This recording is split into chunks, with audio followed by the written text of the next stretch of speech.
Today we're going to take a look at a stair gauge by Simon Tools.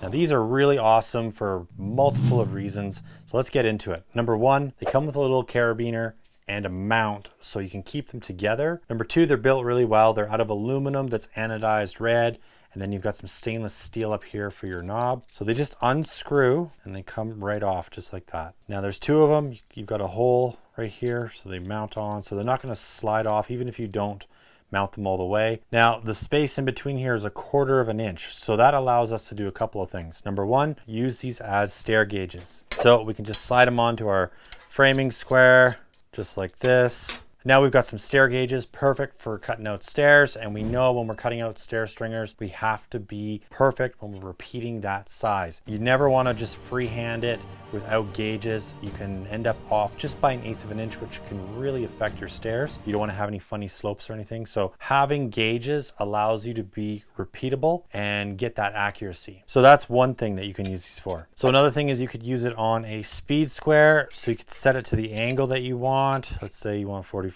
degrees, throw it on there. Then you've got your pivot point here, so you just put it up against your work, and then you can adjust this so you're exactly where you need to be. Another thing is you could put it on a ruler like this. So if you're doing some marks that you want to just have repeatable, you can kind of hold it like this, run it along with your pencil. So that's another guide. And another cool thing is you can actually attach it to your circular saw. So you can do it in a bunch of different ways.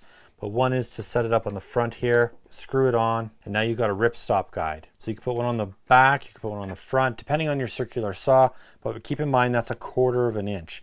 So it easily fits on this DeWalt, no problem. You could put it on the side if you wanted to, if you had that exact dimension. Lots of things that you can use this for. Really handy little tool. And the fact that it slips on here and you're not going to lose them is a big bonus. So they also make these with a hexagon shape. That's the only difference, is that these are round and that's hexagon. So depending on what you need this for, you've got a couple options. Super handy. I love the fact that they're just all on this carabiner. Makes it really, really handy to use. Awesome little products, built really nicely. These tools also have a little piece of rubber right here, so it allows you to keep them on your square and they don't slip around when you're installing them. It's a nice little feature. They're not going to slip on you. They tighten up really nice and they do not move. All right, guys, I hope the video was helpful. Until next time, keep on crushing it, and we'll catch you later.